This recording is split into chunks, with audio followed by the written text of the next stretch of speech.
নমস্কাৰ বন্ধুসকল, আপোনালোকক আন্তৰিকতাৰে স্বাগতম জনাইছোঁ মোৰ ইউটিউব চেনেল বিশ্বজিৎ ব্লগছ আছামলৈ। বন্ধুসকল, আমি এনে এখন পৃথিৱীত বাস কৰি আছোঁ য'ত শব্দৰ কোনো অভাৱ নাই। ৰাস্তাৰ বিভিন্ন শব্দ, মোবাইলৰ নটিফিকেশ্যন, আমাৰ ছ'চিয়েল মিডিয়াৰ এণ্ডলেছ স্ক্ৰলিং, আমাৰ বিভিন্ন মানুহৰ কথা, কামৰ প্ৰেছাৰ, বিভিন্ন কামৰ হেঁচা দিনটোত, আৰু তাৰ লগতে আমাৰ নিজৰ মনৰ ভিতৰত চলি থকা হাজাৰ বিজাৰ চিন্তা ধাৰা, বিভিন্ন কথা বতৰা মনত চলি থকা। কেতিয়াবা আমি গোটেই দিনটো মানুহৰ মাজত থাকিও ভাগৰি পৰোঁ। কেতিয়াবা সকলো ঠিকেই থকা যেন লাগিলেও মনটো অশান্ত হৈ থাকে। কিন্তু জানেনে বাৰু এটা কথা, যে কেতিয়াবা আমাৰ মনটোক নতুনকৈ শক্তি দিবলৈ কোনো ডাঙৰ পৰিৱৰ্তনৰ প্ৰয়োজন নহয়। প্ৰয়োজন মাথো অলপ নীৰৱতা, অলপ শান্তি, অলপ অকলশৰীয়া হৈ থকা। হয়তো মাত্ৰ 10 মিনিট মোবাইলটো অলপ আঁতৰাই থওক, কোনো এটা গান নুশুনাকৈ, কোনো নটিফিকেশ্যন অপেক্ষা নকৰি কেৱল নিজৰ সৈতে অলপ সময় কটোৱাটো। এই সৰু অভ্যাসটোৱেই কেতিয়াবা আমাৰ চিন্তা, অনুভৱ আৰু জীৱনটোক নতুন দৃষ্টিৰে চাবলৈ সহায় কৰিব পাৰে। চাইলেন্স মানে কেৱল শব্দ নথকা বা কোনো শব্দ নথকা নহয়। বন্ধুসকল, আমি সাধাৰণতে সকলোৱে চাইলেন্স বা নীৰৱতা বুলি ক'লে ভাবোঁ চাৰিওফালে একো শব্দ নাই, একদম মনে মনে। কিন্তু প্ৰকৃত নীৰৱতা তাৰ তুলনাত বহুত গভীৰ হয়। নীৰৱতা মানে হৈছে নিজৰ মনটোক অলপ সময়ৰ বাবে জিৰণি দিয়া, ৰেষ্ট দিয়া নিজৰ মনটোক। আমি প্ৰতিদিনে আন মানুহৰ মতামত শুনি থাকোঁ, ছ'চিয়েল মিডিয়াত আনৰ জীৱনটো চাওঁ, নিউজ চাওঁ, বিভিন্ন মেছেজৰ উত্তৰ দিওঁ, বিভিন্ন কামৰ কথা ভাবি থাকোঁ। কিন্তু এটা প্ৰশ্ন নিজকে কিমান সোধোঁ যে মই আচলতে কেনেকুৱা অনুভৱ কৰি আছোঁ এতিয়া এই মুহূৰ্তত। নীৰৱতাই আমাক সেই প্ৰশ্নটোৰ সন্মুখীন হ'বলৈ এটা সুযোগ দিয়ে যে আমি কি কৰি আছোঁ এইটো কথা আমি সুধিব পাৰোঁ নিজক। নীৰৱতাই আমাৰ মনটো ধীৰ স্থিৰ কৰিব পাৰে। এটা ব্যস্ত দিনৰ পিছত যদি আমি হঠাতে সকলো ডিজিটেল নইজ বন্ধ কৰি কিছু সময় শান্ত হৈ বহোঁ, তেন্তে প্ৰথমতে হয়তো আপোনাৰ মনটো আৰু বেছি অশান্ত যেন লাগিব পাৰে। বিভিন্ন চিন্তা আহিব আপোনাৰ মনলৈ, কালিৰ কামৰ কথা মনত পৰিব, অহাকালি পুৰণি কোনো ঘটনাৰ কথা মনত পৰিব পাৰে, ভৱিষ্যতৰ চিন্তা আহিব পাৰে কোনো। কিন্তু আমি যদি সেই চিন্তাবোৰৰ সৈতে যুঁজ নকৰোঁ, কেৱল লক্ষ্য কৰোঁ, তেন্তে লাহে লাহে আমাৰ মনটো শান্ত হ'বলৈ আৰম্ভ কৰিব পাৰে। এইটোৱেই মাইণ্ডফুলনেছৰ এটা গুৰুত্বপূৰ্ণ অংশ হয়। আমাৰ চিন্তাবোৰ আহিব পাৰে, কিন্তু প্ৰতিটো চিন্তাৰ পিছত দৌৰিবই লাগিব বুলি কোনো কথা নাই। চাইলেন্স কেন হেল্প আছ আণ্ডাৰষ্টেণ্ড আৱাৰছেল্ভছ। আমাক বুজাত সহায় কৰে, আমাক নিজকে বুজিবলৈ সহায় কৰে। আমি আন মানুহক বুজিবলৈ বহু সময় দিওঁ, কিন্তু নিজৰ মনটোক বুজিবলৈ হয়তো খুব কম সময় দিওঁ, মানে বাৰু। নীৰৱতাই আমাক নিজৰ ইমোশ্যনবোৰ লক্ষ্য কৰিবলৈ সুযোগ দিয়ে। আমি কিয় খং কৰিলোঁ, কেলৈ খং কৰিলোঁ, কিয় কোনো কথাই আমাক ইমান আঘাত কৰিলে মনটোত, আমি আচলতে কিহৰ বাবে চিন্তিত হৈ আছোঁ, আমি কিহৰ পৰা পলাই ফুৰিছোঁ বা পলাইছোঁ কিহৰ পৰা। এই প্ৰশ্নবোৰৰ উত্তৰ সদায় বাহিৰত নাথাকে। কেতিয়াবা এই উত্তৰবোৰ আমাৰ নিজৰ ভিতৰতে থাকে, আমাৰ নিজৰ হৃদয়ৰ ভিতৰত, আমাৰ এই মনটোৰ ভিতৰতে থাকে। আৰু সেই উত্তৰ শুনিবলৈ প্ৰয়োজন হয় কিছু নীৰৱতাৰ। নীৰৱতাই সিদ্ধান্ত লোৱাটো সহায় কৰিব পাৰে। বন্ধুসকল, জীৱনত আমি বহুতো সিদ্ধান্ত ল'বলগীয়া হৈ পৰে। কেতিয়াবা আমাৰ কেৰিয়াৰ, কেতিয়াবা ৰিলেশ্যনশ্বিপৰ কথা, কেতিয়াবা ফাইনেন্সিয়েল ডিচিশ্যন, আৰু কেতিয়াবা কেৱল নিজৰ জীৱনৰ পৰৱৰ্তী পদক্ষেপটো কি হ'ব পাৰে সেই লৈ সিদ্ধান্ত। কিন্তু যেতিয়া মনটো অত্যাধিক ব্যস্ত হৈ থাকে, তেতিয়া সিদ্ধান্ত লোৱাটো বহু কঠিন হৈ পৰে আমাৰ বাবে। মানে বাৰু আপুনিও চাবচোন, লক্ষ্য কৰিব, বহু কঠিন হৈ পৰে এনেকুৱা সময়ত। সেয়ে কোনো ডাঙৰ সিদ্ধান্তৰ আগতে অলপ সময় নিজকে দিয়ক।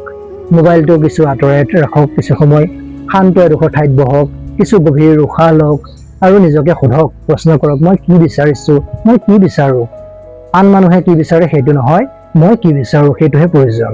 আৰু এই সৰু পাৰ্থক্যটোৱে কেতিয়াবা জীৱনৰ দিশ সলনি কৰি দিব পাৰে। প্ৰতিদিনে চাইলেন্স প্ৰেক্টিচ কেনেকৈ কৰিব আপুনি? ইয়াৰ বাবে আপোনাক পাহাৰ জংঘল বা কোনো বিশেষ মেডিটেশ্যন চেণ্টাৰলৈ যাব নালাগে, ইয়াৰ কোনো প্ৰয়োজন নাই। আপোনাৰ ঘৰৰ এডোখৰ শান্ত কোণে আপোনাৰ ঘৰৰ যথেষ্ট। প্ৰথমে প্ৰতিদিনে মাত্ৰ 5 পৰা 10 মিনিট সময় উলিয়াই লওক। ৰাতিপুৱা উঠাৰ পিছত অথবা ৰাতি শোৱাৰ আগতে মোবাইলটো চাইলেণ্ট মোডত ৰাখক বা আঁতৰাই ৰাখক। এটা আৰামদায়ক স্থানত বহি লওক, চকুহাল বন্ধ কৰি লওক, অথবা সন্মুখৰ কোনো এটা বস্তু শান্তভাৱে লক্ষ্য কৰিব পাৰে, কথা নাই তাত। তাৰপিছত নিজৰ উশাহৰ ওপৰত মনোযোগ দিয়ক। উশাহ ভিতৰলৈ গৈছে, আকৌ বাহিৰলৈ আহিছে, মাত্ৰ এই প্ৰক্ৰিয়াটো আপুনি লক্ষ্য কৰি যাওকচোন। চিন্তা আহিলে চিন্তা আহিবলৈ দিয়ক।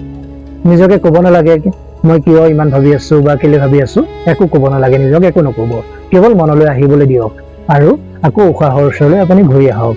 প্ৰথম দিনাই পাৰফেক্ট হ'ব লাগিব বুলি কোনো কথা নাই, পাৰফেক্ট প্ৰথম দিনা নহ'ব পাৰে। লাহে লাহে এই কেইমিনিটমানৰ নীৰৱতাই আপোনাৰ দিনটোৰ এটা বিশেষ অংশ হৈ পৰিব পাৰে। আপুনি লাহে লাহে লক্ষ্য কৰিব এইটো। ডিজিটেল চাইলেন্স আজিৰ সময়ৰ এটা প্ৰয়োজনীয় অভ্যাস। মানে বন্ধুসকল, ডিজিটেল আজিৰ যুগত চাইলেন্স মানে কেৱল ফিজিকেল চাইলেন্স নহয়, আমাৰ ডিজিটেল চাইলেন্সৰো প্ৰয়োজন হয়। ভাবকচোন আপুনি ৰাতিপুৱা চকু মেলাৰ লগে লগে প্ৰথমে আপোনাৰ চকু জুৰিয়ে কি চাই বাৰু? কি চাই আপোনাৰ চকু জুৰিয়ে? মোবাইলটো নহয় নে বাৰু? সকলোৰে তেনেকুৱাই হয়। মোবাইল, নটিফিকেশ্যন, ছ'চিয়েল মিডিয়াৰ বিভিন্ন তথ্য।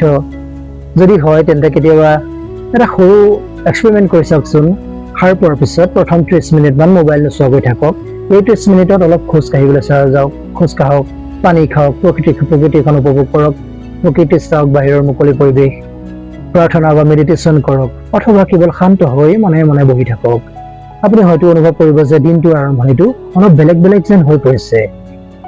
নেচাৰ আৰু চাইলেন্স, প্ৰকৃতিৰ সৈতে নীৰৱতাত কটোৱা সময়ৰ কথাও আমি পাহৰিব নোৱাৰো। এজোপা গছৰ তলত বহি থাককচোন অলপ, পাতৰ মৃদু শব্দ শুনক, আকাশখনলৈ চাওক এবাৰ, বিভিন্ন পক্ষীৰ মাত শুনক, বতাহৰ স্পৰ্শক অনুভৱ কৰক। কোনো ফটো তুলিব নালাগে, কোনো ষ্টেটাছ দিব নালাগে, মাত্ৰ সেই মুহূৰ্তটো আপুনি অনুভৱ কৰকচোন। কাৰণ আমি কেতিয়াবা জীৱনটো উপভোগ কৰাৰ সলনি জীৱনটো কেপচাৰ কৰাত আমি বেছি ব্যস্ত হৈ যাওঁ, হয়নে বাৰু? ফটো মাৰিবলৈ ধৰোঁ, আমি কিবা এটা দেখিলে পটককৈ আমি ক্লিক কৰি ৰাখিবলৈ বিচাৰোঁ, কেপচাৰ কৰাত বেছি ব্যস্ত হৈ পৰোঁ। Silence does not mean loneliness. এটা কথা মনত ৰখাটো অতি প্ৰয়োজনীয়, নীৰৱতা আৰু অকলশৰীয়া হৈ থকা এই দুটা একে বস্তু নহয় কেতিয়াও। লোনলিনেছ মানে হৈছে আমি আমাৰ জীৱনত কেতিয়াবা কোনো মানুহৰ অভাৱ অনুভৱ কৰা, কিন্তু চাইলেন্স মানে হৈছে নিজৰ সৈতে সচেতনভাৱে সময় কটোৱা কিছু। আপুনি মানুহক ভাল পাব পাৰে, বন্ধুত্ব কৰিব পাৰে, পৰিয়ালৰ সৈতে থাকিব পাৰে, আৰু তথাপিও প্ৰতিদিনে কিছু সময় নীৰৱতাৰ বাবে আপুনি ৰাখিব পাৰে। এই নীৰৱতাই আপোনাক মানুহৰ পৰা আঁতৰাই নিদিয়ে কেতিয়াও, বৰঞ্চ বহু সময়ত ই আপোনাক নিজকে ভালদৰে বুজিবলৈ, নিজক বুজি পোৱাত সহায় কৰিব পাৰে। আৰু সেইবাবেই আন মানুহকো অধিক ধৈৰ্য আৰু বুজাবুজিৰে চাবলৈ ই সহায় কৰিব পাৰে আপোনাক। শেষত এটা সৰু কথা ক'ব বিচাৰিছো বন্ধুসকল, জীৱনত আমি সদায় কিবা এটা পাবলৈ দৌৰি থাকো, নহয়নে বাৰু?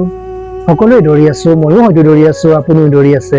অধিক টকা পইচা, অধিক সফলতা, অধিক ফলোৱাৰ্ছ, অধিক ৰেকগনিশ্যন, কিন্তু কেতিয়াবা আমি পাহৰি যাওঁ শান্তি পাবলৈ সদায় কিবা এটা লাভ কৰিব নালাগে, প্ৰতি মুহূৰ্ততে কিবা লাভ কৰিব নালাগে। কেতিয়াবা শান্তি পাবলৈ কিবা এটা বন্ধ কৰি দিলেও হয়, কিবা এটাৰ পৰা আঁতৰি আহিলেও হয়। কিছু সময়ৰ বাবে ফোনটো বন্ধ কৰি দিয়ক, নইজ বন্ধ কৰক, হুলস্থুল বন্ধ কৰক, অপ্ৰয়োজনীয় চিন্তা আহিবলৈ আপুনি বন্ধ কৰি দিয়কচোন মনটোত, চেষ্টা কৰক আৰু নিজৰ সৈতে অলপ সময় কটাওক।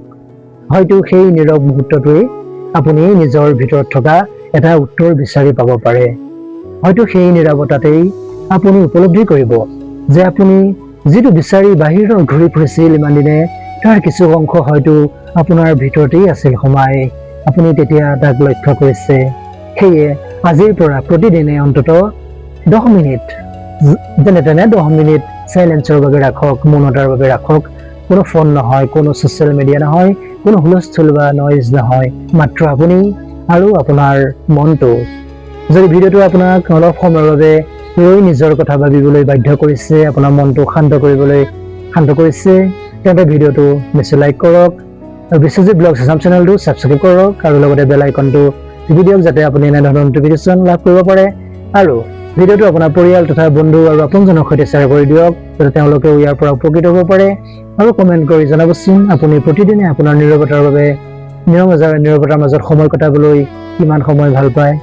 পুনৰ লগ পাম আন এটা ধুনীয়া বিষয় লৈ, আন এটা নতুন ভিডিঅ'ৰ সৈতে। তেতিয়ালৈকে নিজৰ যত্ন লওক, সুখী হৈ থাকক, জীৱনটো উপভোগ কৰক, আনন্দ মনেৰে থাকক, মনটো শান্ত ৰাখক আৰু মনত ৰাখক, কেতিয়াবা আমাৰ জীৱনৰ আটাইতকৈ গভীৰ উত্তৰবোৰ শব্দৰ মাজত নহয়, নীৰৱতাৰ মাজতেই লুকাই থাকে। ধন্যবাদ। জয় আই অসম।